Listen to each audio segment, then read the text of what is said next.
When I talk about debt, in particular with the United States, but you can apply this to any country, I focus on the debt to GDP ratio because you can't really talk about debt in isolation without thinking about the capacity to pay the debt. And a simple example, if you have a $50,000 balance on your credit card and you're making $30,000 a year and trying to pay rent in New York, et cetera, good luck. You're probably going to go bankrupt or at least default on that card. But if you owe $50,000 on your credit card, but you're making $5 million a year, it's, you just write a check. It's no big deal. My point is you can't look at $50,000 debt and decide if it's a problem or not unless you compare it to the income. And if it's too low, it's a problem. And if the income is high, not a problem. So that's why you use the debt to GDP ratio. The US just hit $31 trillion national debt, almost all of it in the form of US Treasury securities. Not all of it, there are other obligations, but mostly US Treasury securities. Well, is that a problem or not? One way to answer the question is compare it to GDP, do the ratio. The answer is that ratio is now a little over 130%. At the beginning of the Trump administration, it was 106%. Ronald Reagan was elected. The answer is 30%.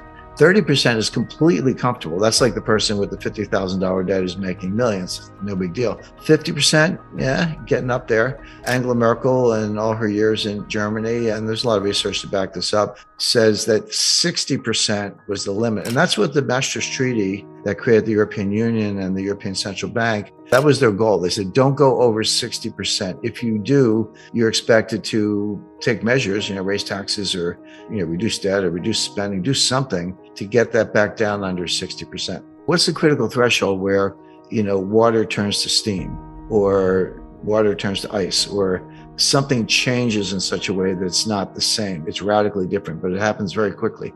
The best research says the answer is 90%. And your debt to GDP ratio goes to over 90%. Your multiplier of an additional debt goes below 1. So just to put that in context, at 30%, if I borrow $1 and spend $1, I might get $1.30 of growth. Assuming you spend it wisely, that's a big condition. But you borrow $1 and spend $1 and get $1.30 of growth. Okay, the debt was productive if you put it to good use. That $1.30 gets smaller and smaller. As you get closer to 90%, it goes to $1.20, $1.10, $1.05. Past 90%, you borrow $1 and you spend $1 and you only get 95 cents of growth. You don't get your dollar back in terms of GDP. And then 90% and 85%, et cetera. So 90% is the critical threshold. The US is at 131%. Highest in history, which means we are well past the point where you can borrow your way to growth or you can borrow your way out of a debt crisis. And we were heading for a debt crisis. Now, debt crises of that magnitude, by the way, if you ask a separate question, say, well, who else is at that lunch table? Who else has a debt to GDP ratio of about 130% or higher?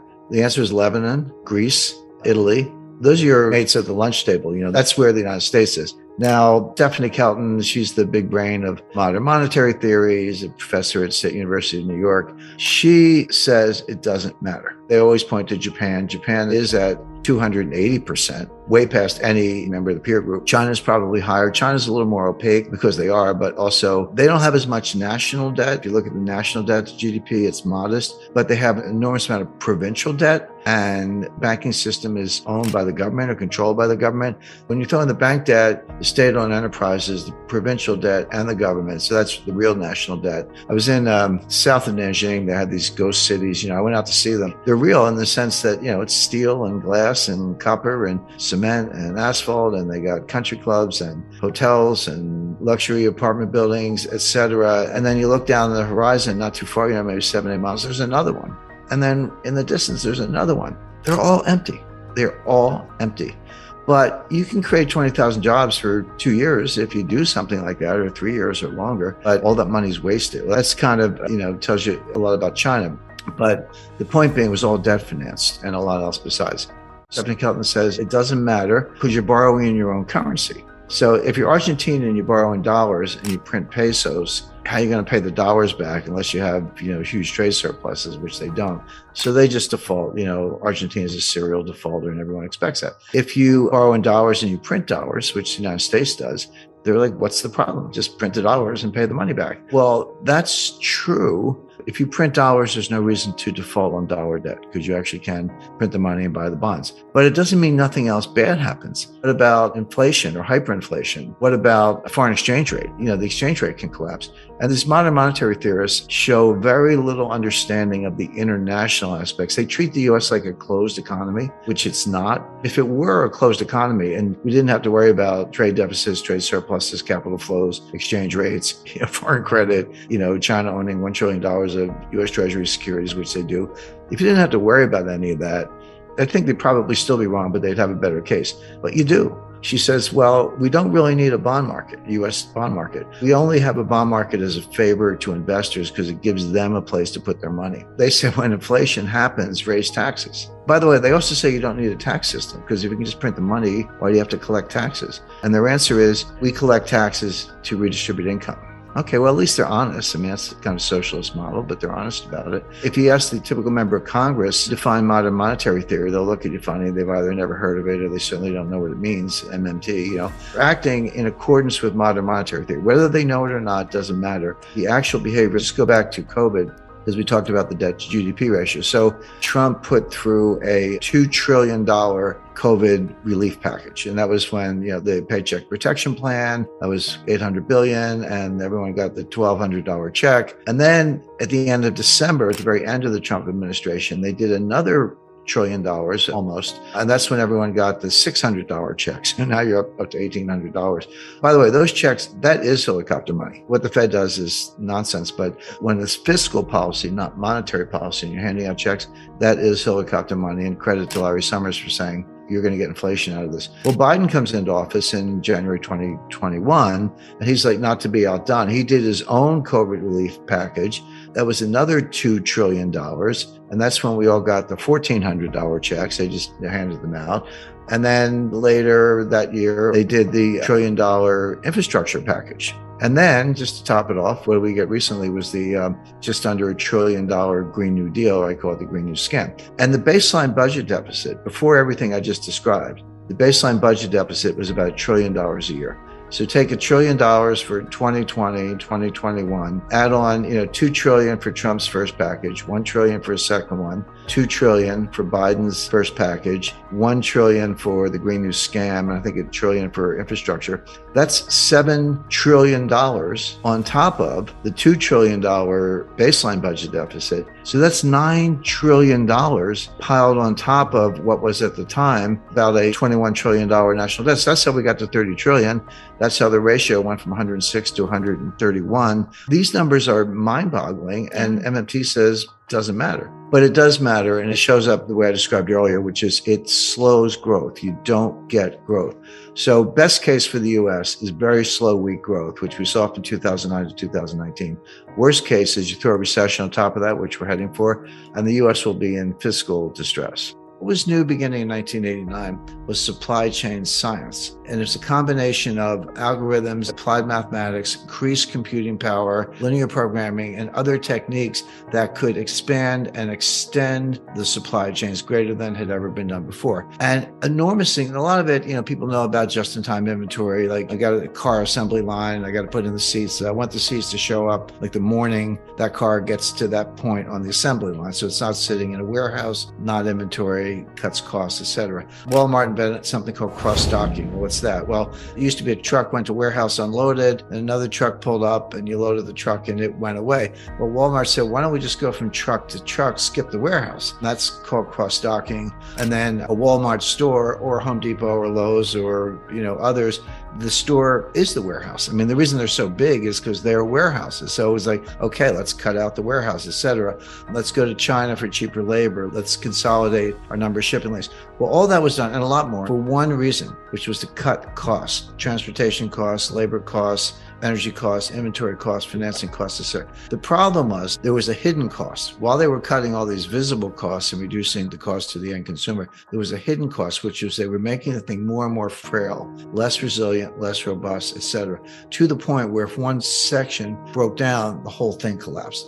I give an example like a loaf of bread. It's like, hey, I got a loaf of bread in the store. Maybe you don't now because of what's going on. Well, okay, but a loaf of bread comes from a baker. It needs a wrapper. They're going to be plastic or paper. It had to get there by a truck. Trucker had to take the bread from the baker to the distribution center or the store. The truck needs diesel. You need a truck driver. Someone's got to make the truck. Let's go over to the baker, baked it in an oven. Where'd the oven come from? Where did the manufacturer get the tempered glass and steel to build the oven? And you need energy to run the oven. And by the way, where did the baker get the flour? Got it from the mill. Where did the mill get it? They got it from a farmer who grew the wheat. It also had to be transported by train or truck from the farm to the mill. And then the farmer needs a tractor and diesel and harvesters and by the way, nitrogen fertilizer, which comes from Russia, et cetera. So the point being, there's an immense supply chain in a loaf of bread. When you go through, wrapper, baker, ingredients, wheat, farmer, transportation, et cetera. And every link in that supply chain has its own supply chains of, where trucking firms get the truck drivers, et cetera. And I came to the conclusion that the supply chain is not part of the economy. The supply chain is the economy. There's nothing you can think of that doesn't have a supply chain behind it. Now, that's true. And then you stretch these things immensely to cut costs. You've created enormous fragility. And give you a real concrete example. Germany's a major car manufacturer. You got Volkswagen, Audi, Porsche, and BMW, and others. There's several hundred miles of wire in a car, with all the controls and hydraulics, electronics, et cetera. You can't just throw the wires all over the car. There are conduits. There are plastic conduits that they install, and then they run the wires through it to wherever they need to go. Those conduits are made by a firm in Ukraine. Well, Ukraine's got a few problems right now, including war, and they can't get them. So BMW and Volkswagen had to shut down assembly lines for sophisticated automobiles, not because they couldn't get chassis or leather seats, because they couldn't get this plastic part, because you got to put that on first, so you run all the wires through it. Okay, so war in Ukraine is a big subject in and of itself, but for the lack of a plastic part, a conduit, you had to shut down major automobile assembly lines in Germany. I could give 100 examples, but the point is, in the name of efficiency and lowering costs, we've created enormous fragility, and now it's all breaking down, and it's going to be a big job, 5 to 10 year job to put it back together. And then it kind of feeds on itself. It's what happens when systems like this broke down. So, for example, I like a particular brand of salsa. I like hot sauce. This is a real story. This happened. I go to the supermarket and there's none on the shelf. They don't have it. I go back the second time. They don't have it. I go back the third time. They got it in a case. It was like a whole case. But I usually buy 2 jars. Well, now I buy 10 jars because I'm like, well, I don't know what's going to happen the next time. Maybe they won't have it. That's called safety stock. You buy some extra inventory. So I pay for that out of my pocket, but it's on the shelf behind me here. But the point is, I'm financing safety stock in my own house because I can't rely on the store to have it in the back room. Well, what does that do to the next person who wants hot sauce? They don't get anything because I took it all. And same thing happens to me and some other product. And everyone's doing the same thing. So you can call it hoarding. You can criticize it. It is inefficient and it costs money, but that's how people react to real supply chain shortages, which of course only makes it worse because now, who knows when the next shipment of hot sauce is coming in. I talked to the guy who probably the single most responsible individual for the creation of the modern supply chain. He said, Jim, you have to understand, it took us 30 years to build this. It took 3 years to blow it up. So what I described is what I call a college of nations. We're still going to have a supply chain. We always will, but it'll be like a club. And to get in this club, you're going to have to be a democratic, liberal society. I don't mean the politics. I just mean those in the political science sense or the political philosophy sense. But it would be, for example, United States, Canada, New Zealand, Australia, Japan, Western Europe, UK, probably India, and other countries around the world, probably Brazil. But there'll be countries with shared value, good rule of law, good concern for humanitarian issues, et cetera, who will trade with each other. But it won't include China. Russia will be, maybe they're in the penalty box, but China will definitely not be in it. China will have to construct its own club, whatever you want to call it, that would include, resource suppliers in Africa and maybe outsourcing in South Asia. And there'll be some people who kind of play both sides, and that's fine. But people say the U.S. is decoupling from China, which is true, but China is decoupling from the U.S. This is a second nasty divorce, but both sides want out. So what does that mean? It means that relative to some base costs will be higher because Chinese have a lot they do is repugnant, but they are the manufacturing hub of the world. That's true. It'll be more expensive to do it without them, but it'll be worth it. And the way I look at it, the delta The extra costs that we might pay at the store, that's like buying insurance. You buy insurance on your house, you don't want anything bad to happen. But when you write the check to the insurance company, you don't think you're wasting your money. You think that's money well spent, and heaven forbid if something does happen, you're covered. Well, it'll be the same thing in supply chain 2.0. Things might be a little more expensive, but will be much more resilient, much more robust. I can give you concrete examples because I can tell you the theory all day long, but I think the examples are much more meaningful. So Taiwan Semiconductor Manufacturing Corporation, biggest and most sophisticated semiconductor manufacturer in the world, based in Taiwan, obviously, just announced two $10 billion plus fabrication plants that they're building in Arizona. So there's $30 billion plus going into new fabs, semiconductor fabrication plants, brand new, state-of-the-art. It's going to take 3 to 5 years to build in Oregon and Arizona. Why aren't they building it in Taiwan? Well, because Taiwan's in the crosshairs of China. And there's something called the U.S. military has a doctrine, they call it the broken nest theory. If China invades Taiwan, either the Taiwanese or the U.S. or both are going to burn Taiwan Semiconductor to the ground. They're going to destroy it because they don't want it to fall into the hands of the Chinese communists. Taiwan knows that, like, okay, we are one step ahead of the shoe shine. We're going to build new plants in the U.S. This is a concrete example of what I'm talking about, where we're still going to have semiconductor supply chains. So they're going to have to get silicon and other components from somewhere, but it'll be this club, what I call the College of Nations. We're going to cut our ties to China. We already are. Many, many examples of this. So it won't be everything in the United States. We'll be sourcing in Australia and Japan and Germany, not China and not their allies.